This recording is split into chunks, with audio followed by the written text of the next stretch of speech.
And we're back once again with health issues. Caldwell UNC Health Care presenting, and I'm Rocky Brooks, and I'd like to welcome in Dr. Goncalves. He is our new general surgeon with Robbins Surgical Associates. And Dr. Goncalves, welcome aboard, and thanks for taking time out of your busy day to talk about what you do and how folks get to know about you as a person. So I'm going to start off asking you a bit about your background, who you are, what your interests are, and what brought you to Caldwell County. Well, first of all, thank you for having me. I'm a general surgeon now for the last 18 years, and it's my passion. It's what I do. I'm originally from New York, but I've done pretty much all of my training and all of my career. I've been practicing in the Southwest. I've worked in Georgia, Tennessee, and now North Carolina. And so now you are still looking for a place to live in Caldwell County, as I understand. Yes, correct. And we'll be excited to have you on. Your life could be just a little bit easier and get settled here. We are thrilled to death that you are here. You're the father of several girls? Yes. Well, thankfully they're growing up and they're moving on. I have 4 girls, 3 of which have gone off to school and started their own professions, and one of which is still in training, but she'll be ready to move along soon. Okay. You got to be excited about that as well, without a doubt.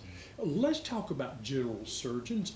I looked it up, and actually the word seems so broad, but yet they say that it's actually a specialty, and you chose this specialty of general surgery to practice your medicine. Kind of give us your definition when you think about it and some of the things that you do. Well, general surgery involves predominantly operations in the abdominal cavity. It involves working on the gastrointestinal tract, but then it also involves working in other areas of the body, the skin, the head and neck area, the breast in a woman, chest surgery, some blood vessel surgery as well. So it's a wide range, but we're focused mainly in the abdominal cavity. Do you see something that you are particularly interested in, even within that region, to narrow it down a little bit? Oh, sure. As any surgeon goes along in their career, they find they enjoy doing certain types of surgery. And one of the types of surgery I've done and gained a certain expertise in is reflux surgery. It's a fairly common condition. It's usually managed medically with good medications, but sometimes there's a fraction of those people that don't do well with the medications and require surgery. And one of the things I hope to bring to Caldwell County is the ability to evaluate those patients and give them the option for a permanent surgical fix, as opposed to being stuck with medications and poorly controlled symptoms, for the rest of their lives. Okay. It's more pronounced around this area, or I know of a lot of people that have those issues. Does it surprise you that the gastrological issues, that it's so commonplace? Oh, no, not at all, not at all. Reflux is a fairly common condition, and in any part of this country, likewise, gallbladder disease is also pretty prevalent, and we see peptic ulcer disease. There's plenty of issues. Most people have problems with their bowel habits too, and at Robbins Surgical, all the surgeons here, we have the ability to do endoscopy, to remove polyps, and then to do stomach and colon surgery when it's indicated. And we all have the ability to perform endoscopy. We all have the ability to do laparoscopic procedures. So in a lot of cases where we were making big incisions in the past, nowadays we're making smaller incisions, and the patient recovers a lot quicker, and there's a lot less pain involved with the procedure. Can you say it's less intrusive, even with those procedures and technology? It's minimally invasive, yes. And now in Caldwell, they've renovated all the operating rooms, and so the camera equipment, the visualization is outstanding, and I'm really excited and looking forward to working in there. All right. I hope this is not a loaded question, but did any of that, understanding the renovation taking place and the rooms where you would be operating, did that have a bearing on you choosing to come to Caldwell County? Oh, sure. That was a welcome thing to see. Where I've practiced in before, there was a limitation in resources and abilities, and as a surgeon, you work with what you're given. But I've noticed right away at Caldwell that the resources seem to be more plentiful, and the administration seems to be very, very cooperative in terms of supplying us with those resources so we can do bigger and better things for our patients. Talk about, if you will, being the new person on the block as it is. How long does it take to, in general, assimilate oneself to your coworkers and your support staff as it is? Has it been a rather smooth transition for you thus far? Talk about that a little bit. Well, coming to new places, you always have to learn where everything is. You have to start to develop those interpersonal relationships that really help with patient care. And it's a long process. It takes weeks to months before, a physician can truly be comfortable in their surroundings. And nowadays, with the computer system, that requires a fair amount of work to get comfortable with as well. And a lot of times I joke with the staff that the patient care is the easy part. That the rest of it can be a little challenging.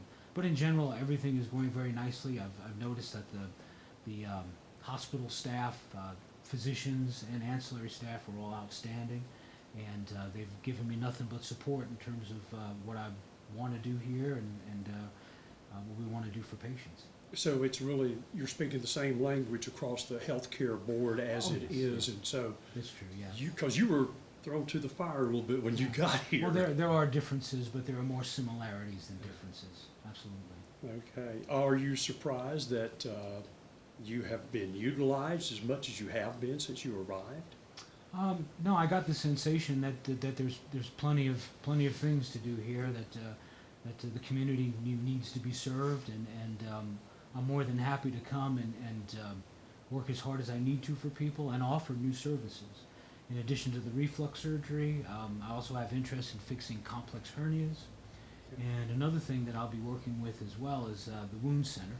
As the wound center develops and grows, I'll be a part of it. That's and also another interest of mine that I've developed over the years. Educate us a little bit on the wound center, some of the things that you might face, some of the challenges as it is, some of the procedures you probably will be doing. Well, wound care is unique in that most people take it for granted that when they cut their knee or when they do anything to a finger, to a foot, that it'll heal. And wound centers exist because there are plenty of people out there that incidentally get a wound and it just will not heal. And that's indicative that there's a problem with the position of the wound and with the medical problems that the patient has. And so a wound center is a highly specialized service where we do extra special things to get that person to heal. And beside stimulant products and the surgical aspect of wound care, we hope to offer additional treatments. I know that there's plans here at Caldwell to also start hyperbaric oxygen, which I have a lot of experience with. And I'm looking forward to be able to provide the full range of wound care services necessary to get those difficult wounds to heal. I've also been very impressed with the amount of specialized wound care that's here already. I find that the podiatrists are already doing a wonderful job for the diabetic community here with a variety of wounds that they have on their feet. I hope to provide that service, give support in terms of the hyperbarics, and then also do other specialized types of surgeries for wounds elsewhere on the body, sometimes on the backside, higher up on the legs, and pretty much anywhere else on the body. Talk about the hyperbarics. Explain to us what that is, how folks might benefit. One of the issues that diabetic patients especially have with not being able to heal is the lack of blood flow to the area in question. And what hyperbaric oxygen does is it enables us to deliver more oxygen, not only in the red cells, but also in the blood itself to the area. So while the patient is in the oxygen chamber, they're receiving 50 to 100 times more oxygen being delivered to that wound than with them breathing regular air at regular pressures. And it's been shown that treatments given in blocks of 5 during the week for as long as 6 weeks have been shown to really stimulate and get those wounds that are difficult to heal healed up. When will you be able to offer this? And I'm sorry to ask the question, are you already offering this? Well, no, the hospital has plans to construct a wound center that has the chambers. Right now, We have a wound center here, but that service will be, offered sometime in the future. I think Okay. within the coming months. Okay, the near future then. Yeah. I like that. It's within sight. Mm-hmm. Absolutely. But that's got to be a calling, the wound center. I don't think folks who don't understand what that encompasses, everything that it does. I do, and I'm like, how in the world do you enjoy doing that kind of work? Well, again, people don't understand what it's like. Most people don't understand what it's like to have a wound that does not heal. And people that develop those conditions are frustrated, they're scared, they're upset to have a wound that just will not cover up. And it's been shown that those people have a wide range of medical problems that you have to address in order to get that wound to heal. So it is a specialty service, and it's a service that I find, because it takes time to get them to heal, you really become connected with the patient. And there's a special trust in taking care of a wound patient that comes from no other experience that I've found. So it's a really wonderful experience when you can get that difficult wound to finally heal. It's got to be very gratifying then. Yeah, for everybody. And not to pat yourself on the back, but if someone is suffering through something like that, and I've known just a couple of people, you're like a godsend to them to make their life more palatable as it is, to get back to some normalcy. Right. And you try, and sometimes the healing process can be protracted, but when you find the right therapy and the wound starts to respond, then you know you're going in the right direction. But sometimes it takes weeks, sometimes it takes months. Okay, but I like again the collaboration that you have, and which is within the office or the building of one of the offices we're in. You're here with foot and ankle, one floor below, and you're part of the general surgeon group and urology. There's some surgery that goes on in there as well. So you're right here in the heart of all of it being available, being able to bounce ideas off of your cohorts as well. Well, I've been very, very impressed with the hospital's ability to, or desire to invest in and expand services. And I've been very impressed with the amount of resources that Caldwell has, and bringing in more physicians with different specialties. It's a wonderful thing to be able to offer the community the help that it needs. Once again, we're talking with Dr. Rod Goncalves, Robbins Surgical Associates, part of Caldwell UNC Health Care. And day one, all I heard was Dr. G, Dr. G, Dr. G. And who is Dr. G? But yet, you talked about something before we came on the camera here that most people have a little bit of difficulty saying Goncalves or getting the idea of how it's spelled to pronounce it, but it puts people at ease apparently with you. Oh yeah, absolutely. I have difficulty pronouncing patients' names as well, and I'll walk in and I'll always ask how they pronounce their name, and then when they try to say mine, Dr. G makes it easier. So you establish a much friendlier, warmer relationship with people. Oh, sure. Well, that's important. One of the things you learn as you go along in your profession, that the most important thing that a doctor can have with a patient is trust. And if the patient trusts me and I trust them, then you'll be that much closer to a positive outcome. But then there's that two-way street. The patient, you have to trust them, they have to do their part as well. Oh, absolutely, yep. A compliant patient is just as important as a doctor that listens, cares, and wants to help. Okay. Do you often go through educating your patients? Do you find that that might be necessary as it is when you're talking to them about their care? Oh, sure. I always say that a well-informed patient is a doctor's best friend. And it's up to me to convey to the patient why they have their particular problem, what they can do to help themselves, and how I can help them. And so that communication is essential to figuring out the problem. All right, then that leads to a question, and that becomes an educated patient. What is the reliability of going to something like WebMD or going online and looking at what people say, well, I've got to find something that resembles what I'm going through Is that what you mean, or is it that one-on-one conversation with you or another provider? Well, there's an old expression that a little knowledge can be a dangerous thing, and it's important to educate yourself as much as you can with the services available on the internet. But when you come to the physician, you know, and present your symptoms, and we talk about your issues, you know, I can certainly give you my impression.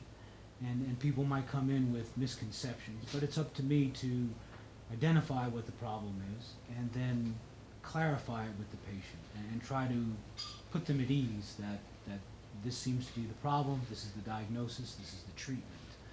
I think sometimes when people get on the internet and start looking at symptoms, it's very easy to become paranoid and misjudge the information that's out there. And that's why it's important to come to a physician that can sort those problems out and has the experience to say, no, it doesn't sound like this.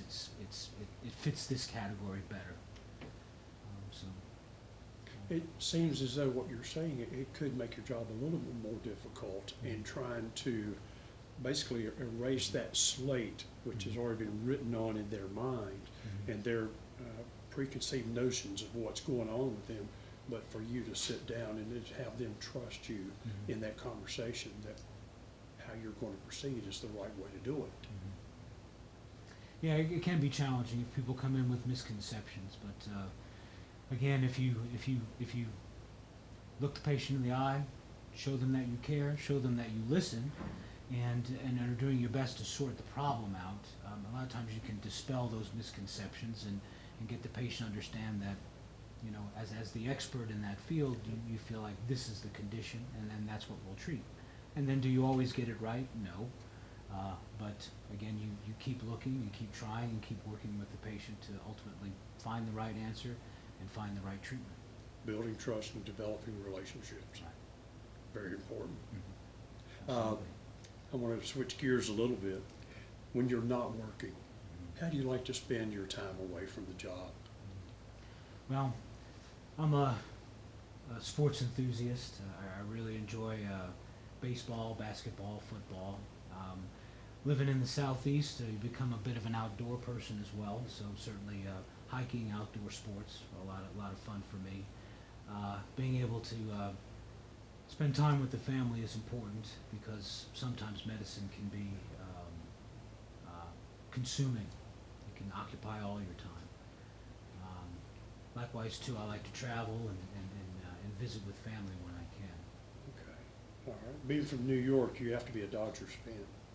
Say again? Apparently, he's not a Dodgers fan. I was going to say, being from New York, you must be a Dodgers fan. Oh, Being Dodgers from fan. the city area, who do you pull for? Oh, I'm a big Yankee fan. Okay, all right. What are you snickering for? The cameraman trying to get in on this. Listen to that. And then let me ask you about adapting to the South. When you came to live here, how did you find it? How do you find the people? And what made you stay? Well, that's a great question. I moved all around the South, and one of the things you realize right away is that people tend to trust you first until you give them a reason not to. And that's not like that up north. And that's one of the things that's very welcoming for me. The other thing is the manners and the personalities and the more tight-knit communities. Yeah. I think those are the things that attracted me. That people knew one another, cared about one another, and people weren't you know, fenced off doing their own things. That you really saw that strong sense of community and heritage. And I think people down south tend to seem to be a little more trusting. It happens. It happens. And this is another part of being a physician. You have these phones go off, and you have to check to see if it's a message which needs to be answered immediately. And Not right away. okay, that's the most important call you're going to get today, probably. But But I've adjusted to the small town environment, and I actually enjoy it. I prefer it more to a large, bustling city. even having been from an area, metropolitan area as large as New York. Yeah. It's amazing. Selfishly, I've got to ask, what about Caldwell County drew you over here? I'll say Lenoir in particular. I live in Lenoir, but what's attractive about it to you, but to your wife as well?